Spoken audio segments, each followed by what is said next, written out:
In DC, we're just hoping that you listen. Welcome, everyone, to District Divided, a DC sports podcast. I am Amit. That is LC. That is KDot. It is good to see you all on the docket today. DC sports had a fantastic weekend. The Washington Spirit women's soccer team, NWSL, advanced to the semifinal, a 1-0 win over the North Carolina Courage. Going to touch on that a little bit. The Washington Wizards took care of business against the defending champion Milwaukee Bucks. 7-3 on the season right now, boys. The Washington Wizards, I don't know what's going on. We're going to continue to ride the high. And then, of course, Alex Ovechkin cannot stop scoring goals. 5-3 win over the Buffalo Sabres. He is now tied for 4th all-time in goals scored with Brett Hull. And we are also going to be talking about Aaron Rodgers, who made national news when people found out he was unvaccinated. He had told people that he was immunized. Not vaccinated. He said he was immunized. And it turns out, misled some people. So we're going to get into that. But we got to begin this week with rugby. It is so much bigger than I thought. Our last video got 3,000 views, a little over 3,000 views. Easily a milestone for this podcast. It was sort of a like, hey, fun, let's just chat about it, stuff like that. The comments blew up, so thank you so much for listening, for commenting, for educating me, because I had no idea. Elsie sort of ran with the segment, killed it, and a lot of you showed love for that, so really appreciate it. KDot, you weren't on the episode. Did you learn a thing or two about rugby? Did you not watch the episode because you got jealous of the numbers? What happened there? You're taking a lot of leaps right now. I'd say that, in all honesty, you're not far off with some of the things that you just said.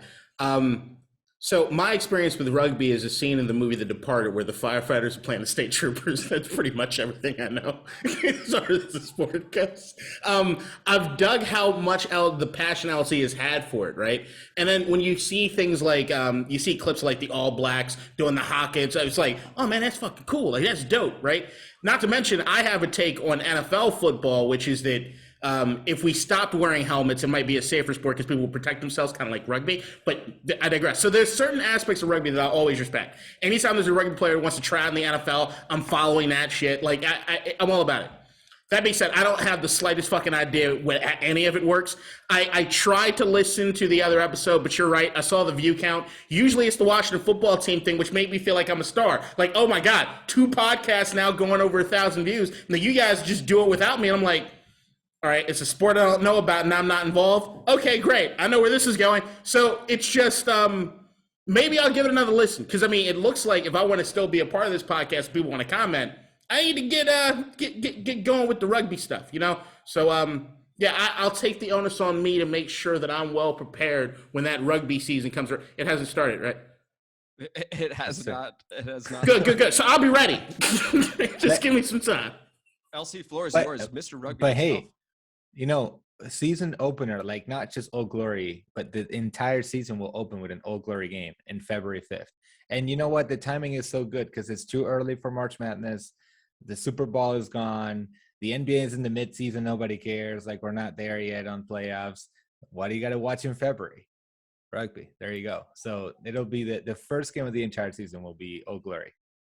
There you go. Look, hey, I dare you. I mean, that's right around the time NASCAR starts, so I don't know, but we'll see. Yeah, that sounds good. Fools got me to sign up for these Old Glory updates. Listen, are you really getting notification updates? We get the feedback. Hey, get the feedback, and on the fly, we figure out what we need to subscribe to. You want me to sell it? You want me to sell it more to you? You can watch any game for free live on online. It's a free account. You just watch it for free. Every game. No cable. Major League Rugby is free to watch.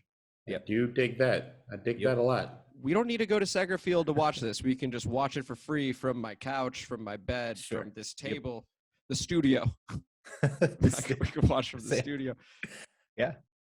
Holy it's pretty accessible. I know. Holy cow. Do you have a little bit of Old Glory information for us, LC? Yeah, so as I said, the season will open on February 5th at Atlanta. I think the first home game is the following week. I think it's Saturday the 12th, if that makes sense. They have 18th. A couple. They have very close. 18. Okay. I got the schedule right here. 2 weeks after. Yep, right there. Appreciate that.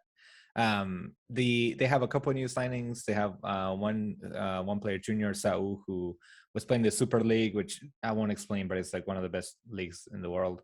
And then they have one player that is coming back from injury who was starting and was playing very well, but got injured last season. Stan South, he's a British player.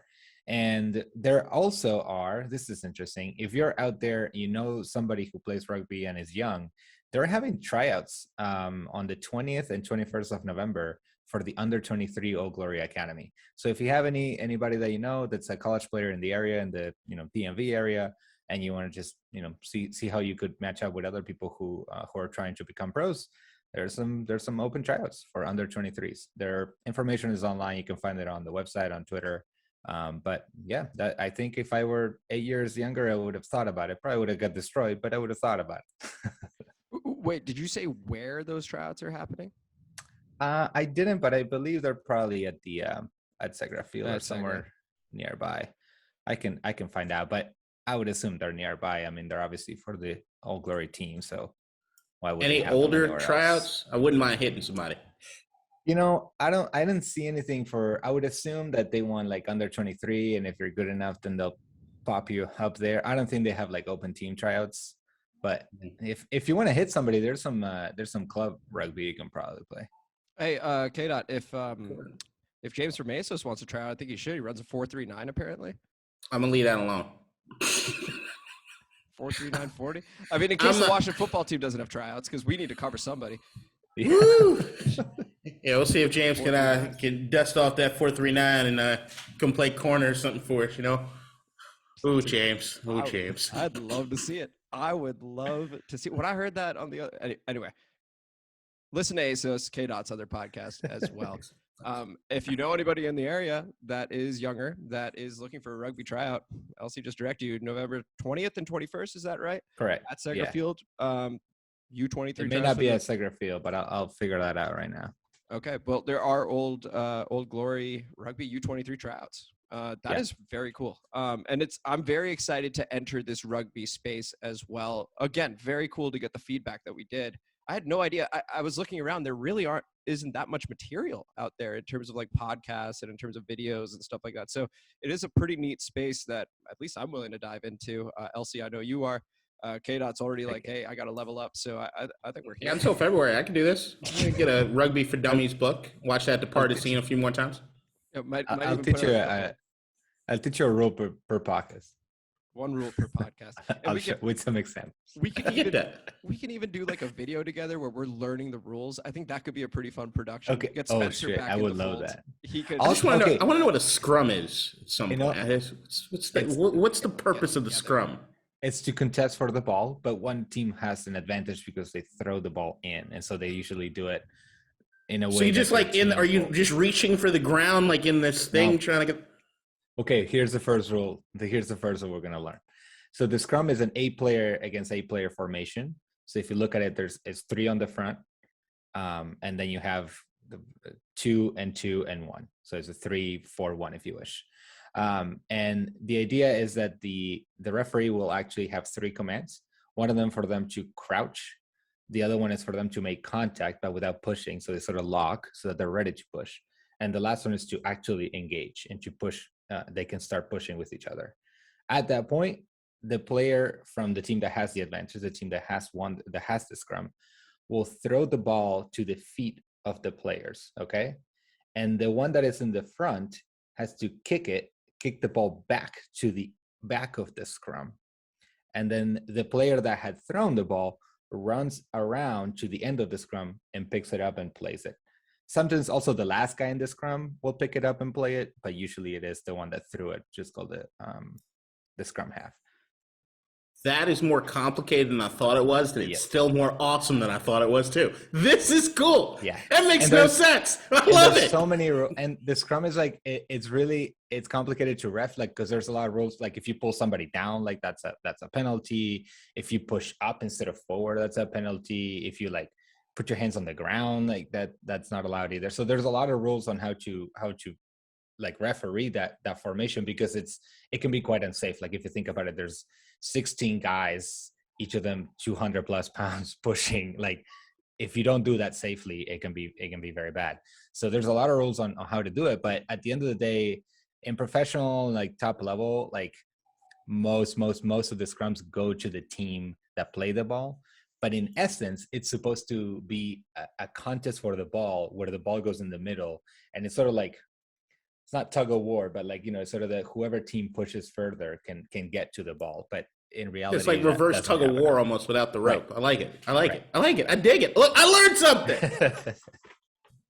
I love it. That's a good day right there. Dude, great day. How about it? I wonder if we can get some of these Old Glory guys on the podcast again, because this does seem like a space that could explode, just generally speaking, in terms of rugby coverage. I think there was just a so for that game that we covered, talking about the All Blacks against the US, the Eagles. Actually, I just learned that all the owners of the MLR teams got together here in DC with the game as like an excuse. And like they're literally discussing strategies to expand the game and to expand the marketing efforts and whatnot. So like I think any effort to expand the game today would be welcome. We got to get in that meeting. Maybe they watched last week's episode. Meeting, like, those guys. Yeah, I'll check my Gmail one more time. But that's gonna conclude rugby talk for now. But just thank you guys for those that did watch last week, and if you didn't, we apparently have a rugby episode out, which you could see from a couple weeks ago. Hope you enjoy it. And if you're here because you don't like me, I'm sorry. If you like the last episode, you guys were all there. I'm back. I'm back now, guys. I'm back. Oh, we can get the loyal 50 is what we call them. KDot's followers there. All right. Well, hey, it was a huge and wonderful DC sports weekend this past weekend. The Washington Spirit went to the game. Girlfriend Leah and I went with Trevor Jones. Shout out Trevor Jones from my men's team. It was a lot of fun. The Washington Spirit hosting their third playoff game ever in their history. Won 1-0 in extra time. Ashley Hatch with the winner. Trinity Rodman, future GOAT of U.S. women's soccer, having the shot that ended up getting blocked by Casey Murphy. Ashley Hatch put it home. They played the OL Reign Sunday at 3 p.m. That was awesome. So, again, this coming Sunday, they're going to play in the semifinal. The Washington Wizards had themselves a hell of a weekend. I went to the game, with a girlfriend, Leah. 115-87 win over the Grizzlies. Ja Morant didn't do anything. Smoked them. Then on Sunday, we destroy the Milwaukee Bucks. What is going on with this team? We see Bradley Beal dapping up Wes Unseld Jr. I mean, everyone's bought in right now. Trez is doing whatever the hell he wants. We've already said Trez for Prez. We got Trez for MVP chance going. He is so loved here. Everyone, all the vibes are good with the Wizards and the Caps. Went with my girlfriend Leah. 3 different events we went to. It was a bender. And they won 5-3. So if you want to keep seeing some wins, feel free to send the 2 of us some tickets. We will happily go. And we will get Merry Christmas. some Send more you every dubs. playoff game, man. Yeah, I haven't. Honestly, I got fatigue. I'd not been to so many games in such a short amount of time and so long. Yeah, I was exhausted at the end of it, but it was great. When's the last time you've been to watch a football team game? The last one I went to, and the last one I'll ever go to, was let's see. We were thinking about going to the Giants game, which actually would have been good because we had the Hopkins missed kick. By the way, Washington football team picked up Joey Sly. Chris blew it. Well, with that opportunity he blew it. So he's out. And Joey Sly in, 80% career kicker. Great. I still need to answer your question, KDot. I don't remember. It's been a while. It has been a while since I've been in that stadium. I'm just saying, if we're, man. This is what I'm saying. So if we know right now, based on this weekend, that you're the good luck charm of Washington, D.C. sports, are you willing to sacrifice your Sundays out there at FedEx Field for victory for a team? You got to do it. Like I'm saying, you got to go deal with the traffic. You got to get all the way out to Landover. You got to buy overpriced-ass food. You got to stare at the ugly-ass FedEx colors the whole day. Like, are you capable of doing it? Oh, my gosh. Well, Sunday. We just had an episode where we were telling people not to spend money because we don't want Dan Snyder. What? If there's a championship, I mean, I'll sell my soul. Someone sends me tickets. I don't want to commit to going. I really don't. I will strongly consider going. Worst case scenario, I send the tickets right back to you and say thanks. I dig it. What? But okay, guys, that was a very long-winded thing. My bad. Terrible hosting. My question to you was, what was probably the best part of this DC sports weekend to you? Okay. That's the question. KDot, go ahead. Not having to watch a football team easily, like easy peasy lemon squeezy, right? Like it's too early for me to care about basketball, even though it's awesome seeing what the Wizards are doing. It goes back to, I remember when we were doing like predictions for like what it is we wanted to see or what it is we were most interested in seeing. My thing was Bradley Beal being the first banana on the team, all of his friends around him, how much fun are they having? Because I'm a believer that the more fun you're having as a team on the court, the more success. You start building and rolling on that. And it feels as though they're in that space right now. We'll see how they deal with adversity as any season happens. But if they've got each other's backs the way it looks like right now, I think this team is sneakily good. But Washington, man, I remember looking over my history, there are 3 jobs I've quit because they asked me to work on Sundays. I've legit gave up jobs because I was like, I'm not missing my football team play. It's like, it's not going to happen. I remember the first time I was in just out of high school, working at Imagination Stage, Children's Theater in Bethesda, Maryland, with all the local cats, all them rich-ass white people who take the kids to go see the show. Sorry. Working there, they asked me, hey, Kadeen, we noticed you never really sign up for Sundays. I'm like, yeah, there's a reason. I'm busy. Well, we need you to come in. Oh, I'm sorry, that's not going to work. Well, I mean, we really need you to come.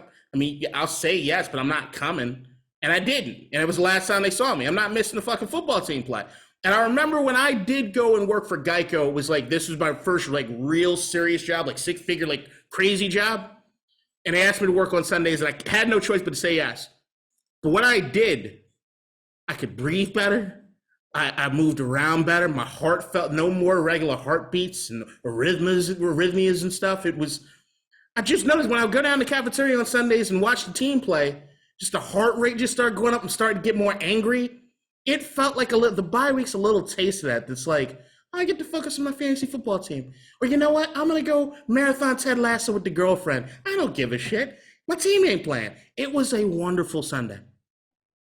That you couldn't have summed it up any better for myself. I was wondering what made it so good. I was like, gosh, I haven't had a good weekend like that in sports in quite some time.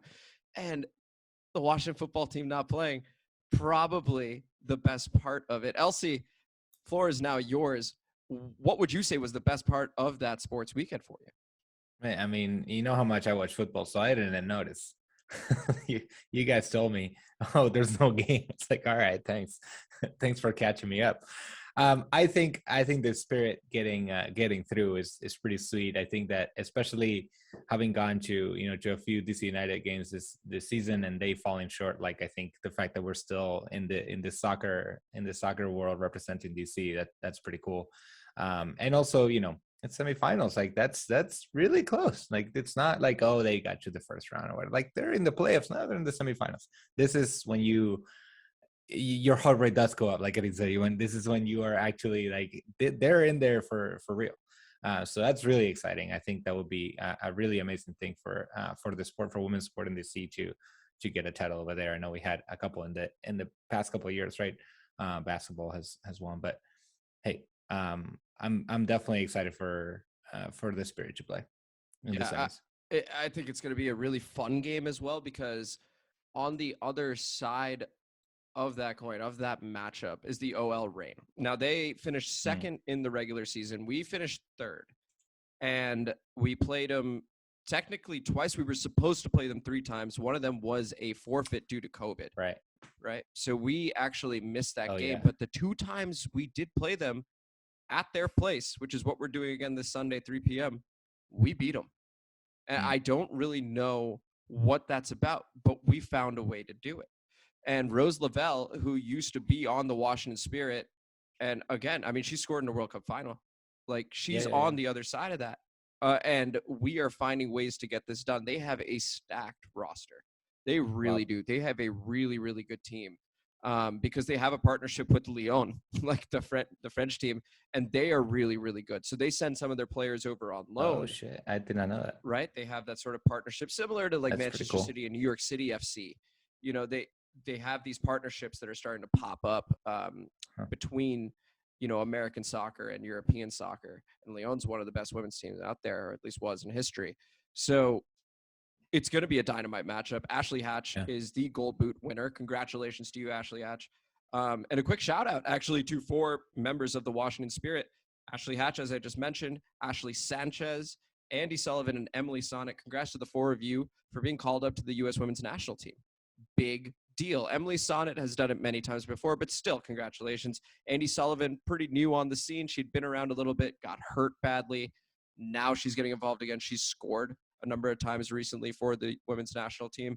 Ashley Hatch, well-deserved. Again, 11 goals on the season now, leads the NWSL. And Ashley Sanchez, your first ever call-up. Congratulations, especially to you, because that's got to be just an amazing feeling, right? To finally be able to represent the red, white, and blue, because it's the best team in the world. Don't we know it? Yeah. Don't we know I it? honestly think like that's one of the things that surprises me about, I don't know, surprises me, but that I find curious about sports here is that, so like in Argentina, obviously there's soccer in terms of like teams and clubs and whatnot, but everything has a national stage. So like nobody watches like some people, but nobody watches like club basketball. But if like the Argentinian basketball team is playing, then maybe we'll watch it.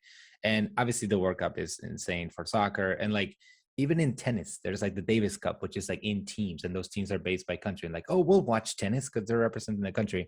And like I find curious that here it's like basketball is like, well, I guess they play in the Olympics, but like they send whoever actually wants to go. Like it's not the biggest event for basketball. It's not the Olympics. It's like the actual NBA.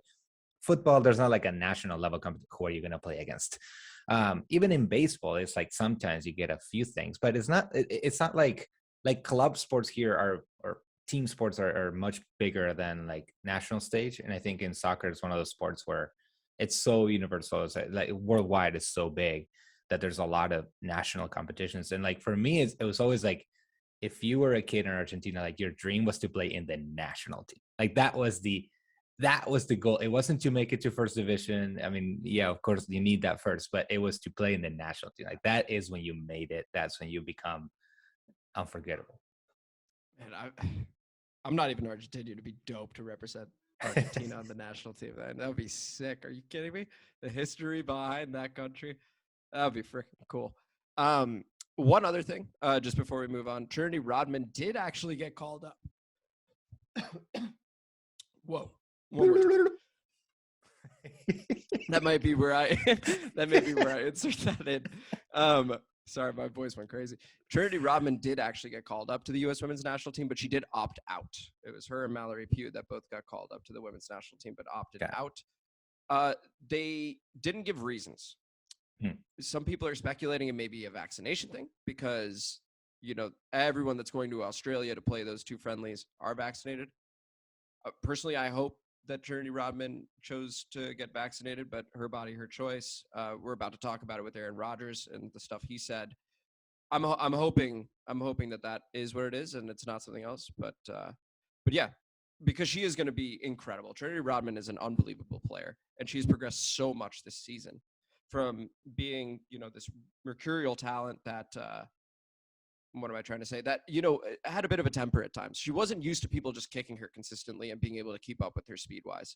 To now, okay, I've understood. I'm on the wing. People want to get under my skin. I'm not letting them anymore. She has become unbelievable, and I still stand by the statement that she is going to be the best women's soccer player that we have ever had. Kind of sounds like her dad's arc. Well, okay, so speaking of, she even talked about her dad being at the game. So he was at Audi Field. He was there for the quarterfinal, and a lot of people were like, oh my God, it's Dennis Rodman. It was cool. I mean, it's an objectively cool thing. Dennis Rodman is at the game. However, she is much, much closer to her mom than she is Dennis. And so she actually went on IG and expressed as much, saying, hey, you know, that's my dad. Dennis Rodman was at an NWSL game. Very cool. He's been in and out of my life and stuff like that. But at the end of the day, I'm his little girl. That's my dad. You know, there's love.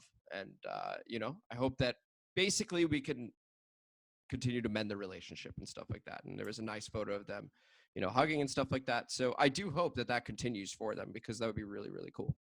No, it's whatever happens as far as a personal thing. I wish them nothing but the best. I actually have a friend that was just drinking with Dennis Rodman a couple days ago in New York. He's got a ton of stories about it. It's amazing.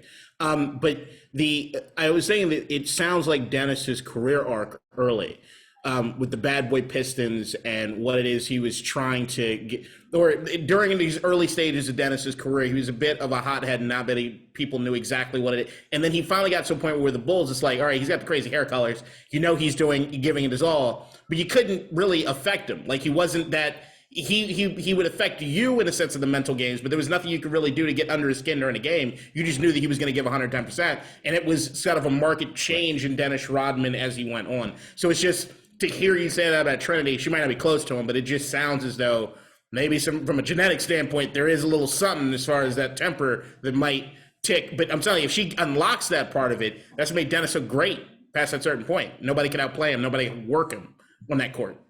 Yeah. And what are you going to try to play mental games with him?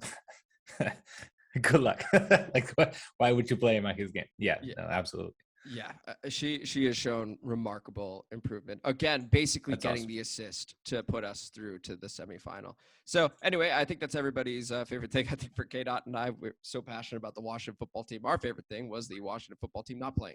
But LC's favorite thing, the Washington Spirit, that would be my favorite thing too, honestly, in terms of the teams that did play, because it was just an incredible, incredible atmosphere. Go ahead, KDot. One thing, I did call it. It was a stupid idea to release Dustin Hopkins.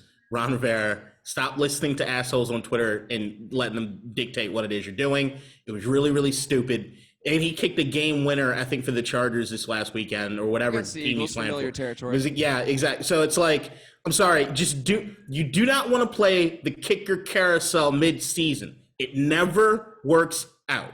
Just leave it at that. This may be for another episode. I think this carousel immediately stops with Joey Sly. I think he's. I actually think it's a good move. If they had went to Joey Sly off the rip, I would have been better with it than the guy who was working at Home Depot 3 weeks ago. But I'm just saying, overall, I'm not for just willy-nilly icing kickers and getting rid of kickers all the way. Fair enough. Well, KDot, actually, we're going to throw it back to you now because Aaron Rodgers I think it was Wednesday. It was last Wednesday, I believe.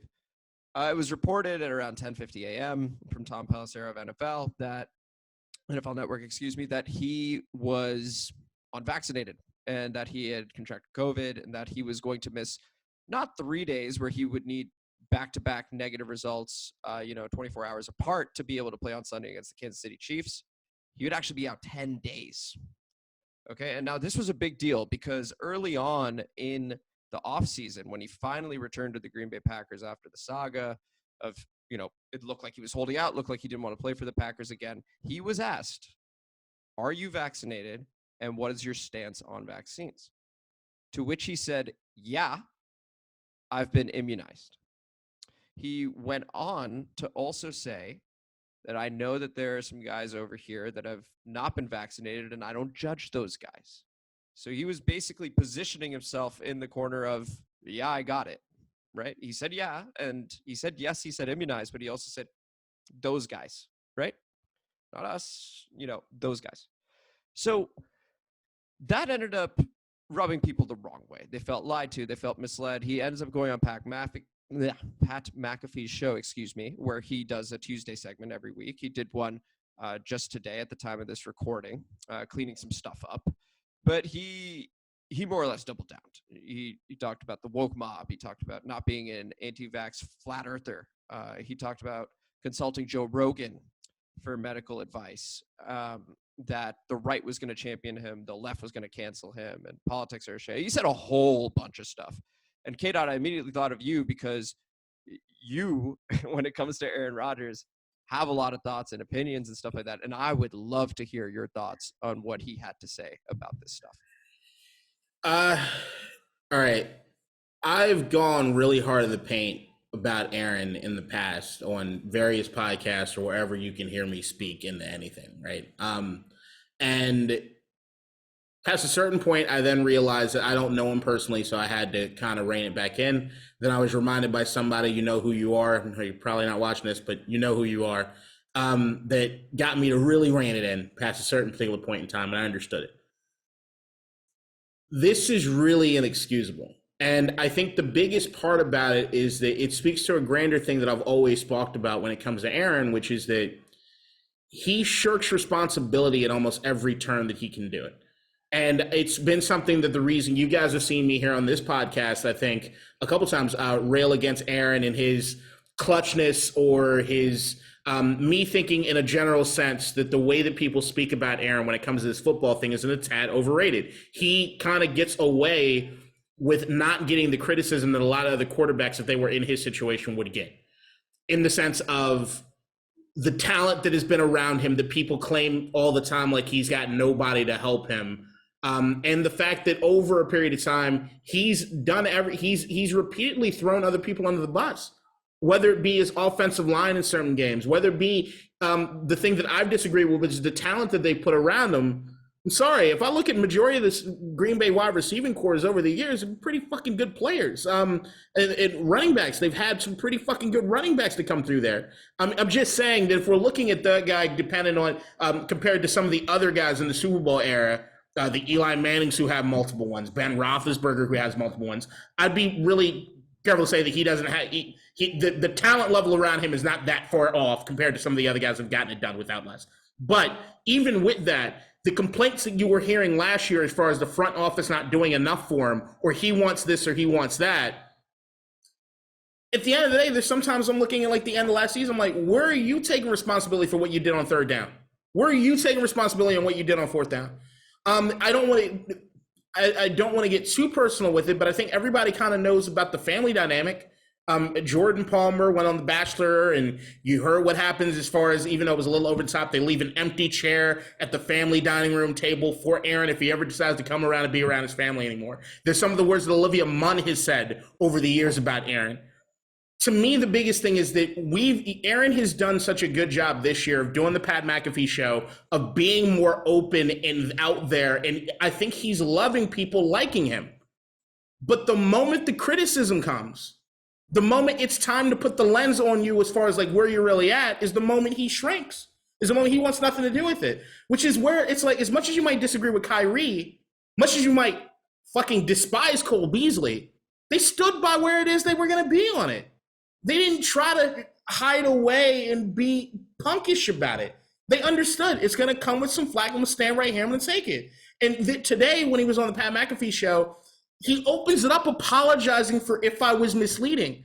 Fucker, you know what you were doing. You know it. And everybody caught you dead to rights on it, and we're going to have you be able to gloss by with your bullshit. So you had to open it up with an apology.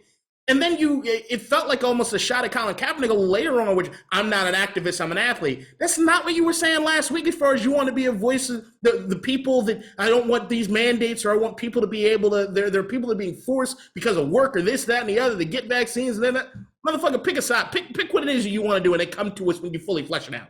Then we'll criticize you, and then you'll change your tune again. The best person that said anything on this, I don't know if anybody's read over the last couple of days, Kareem Abdul-Jabbar has a hell of an article that he put out line by line going through everything that Aaron said, and it's impeccable. It's absolutely impeccable. Whether it be the excuses that he made for not taking the vaccine, there are answers, and there's pushback on all of that, to the point where, like, all right, you're worried about fertility. If you got COVID, it hurts your fertility chances a lot more than the vaccine, Aaron. Like, there are so many things in which he's just, I have my mind made up, I'm going to do it.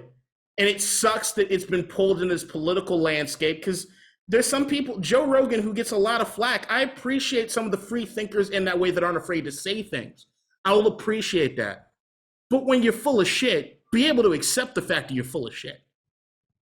That was very well said. LC, did you have a chance to see, or at least, see some of the comments that Aaron Rodgers did end up making? And what were your thoughts there?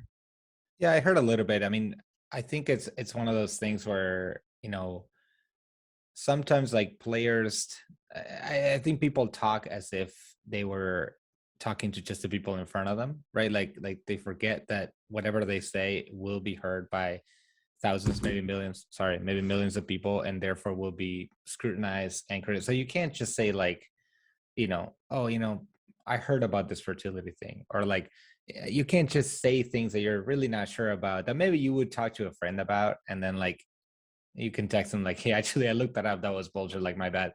You can't do that when you are a professional player with the stature of Aaron Rodgers, and with the level of reach that a show like the McAfee show has. So like you just can't do that. So I think to me, that's just it just shows an irresponsibility and a lack of awareness of where you are and what you're doing. Like you're not talking to the person in front of you, you're talking to thousands, maybe millions of people.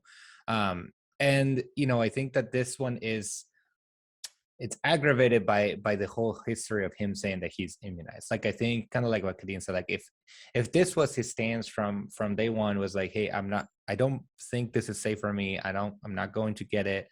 And was clear about that and had that stance, then I think that's a different approach. We may be having a different conversation. But the fact that you said I'm immunized with a clear intent to fool people, right? Like you didn't say I'm immunized as like because you just love technical terms and you want to say immunized because that's the correct term in your head. That was on purpose to make some people believe that he was vaccinated. Like he on purpose used that word knowing that others would interpret that as I got the vaccine. So that like there's intent behind it. It's not a white lie. And so I think that really, really made it worse, because at the end of the day, like, again, you can take a stance, but the fact that you sort of lied to it, or at least were deceiving about it, really just puts you in a very bad light. I think that's the thing that I felt. Look, I don't know, Aaron, but like I've seen those Tuesday segments pretty religiously. It's a really nice break. I do appreciate the perspective he brings, not just on football, but like on life in general. KDot, you said it before. You'd love to grab a beer with the guy. Like he's very cool. He's very smart. He knows it. He's very calculated. When he came back, when he came back to the Green Bay Packers, and he had that incendiary press conference where he named a number of veterans that got lowballed. You know why he did that? To get you on his side, so that if Green Bay were to throw him out, right? Because he's anticipating that you'd be on his side and Green Bay would be left in the dust. So bringing that to this, when he says, yeah, I've been immunized, that pissed me off once I found out that he was unvaccinated. Initially, when I heard it, I still had the rose-tinted glasses of, yeah, Aaron's right. Like, Aaron's totally right because X, Y, and Z. But as I sat on it a bit more, I did get upset because he knew exactly what he was doing, as LC was saying. And then those guys, that thing is like, okay, so you're trying to get away with no scrutiny whatsoever. And you get some, but eventually people would let it go. You would get some. So let's not pretend, it would be fine. Because I've heard some media members say like, no, it would be fine. No, it wouldn't. They would get after you a little bit. But over time, like they did with Kirk Cousins, for example, Mr. Plexiglass, right? We laughed about it, but now here we are. No one's talking about him anymore. Rodgers, yes, reigning MVP. Maybe he gets talked about a bit more, but respect would still be there, or some would be. Right now, it's at the lowest of lows. For me, I know he backtracked some today by saying I take full responsibility. But, I mean, for a guy as calculated as he is, to have missed that badly, I think, when he was talking on Friday on the Pat McAfee show, because you could tell he was just mad. You could tell his voice. He was just getting angry. He was playing offense the whole way. He was like, you know what? I'm smarter than everybody. I can just walk right through this, and this is how I'm going to do it. It was very, very disappointing. Also, when he said the league, I don't know if I believe this. He said that one of the league doctors or officials or whomever had said that if you're vaccinated, it is impossible to get COVID, and it is impossible to spread it.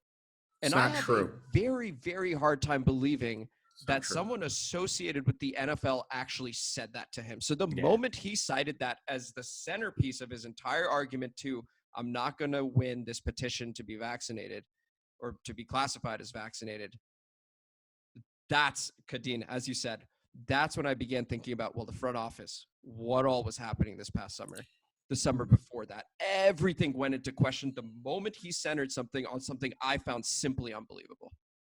So that's the thing. I don't want to get too off. I think for everybody, it is like, oh my God, Aaron's like this. And it more or less was just a confirmation of what I already have been saying about Aaron, but have catching a lot of flack about the last 2 years. Is that, like, I've been extra critical about Aaron in a personal sense, which has been something like I'm seeing certain aspects of somebody's personality. that like, and I think the only thing that upset me at all, I mean, he doesn't owe me anything.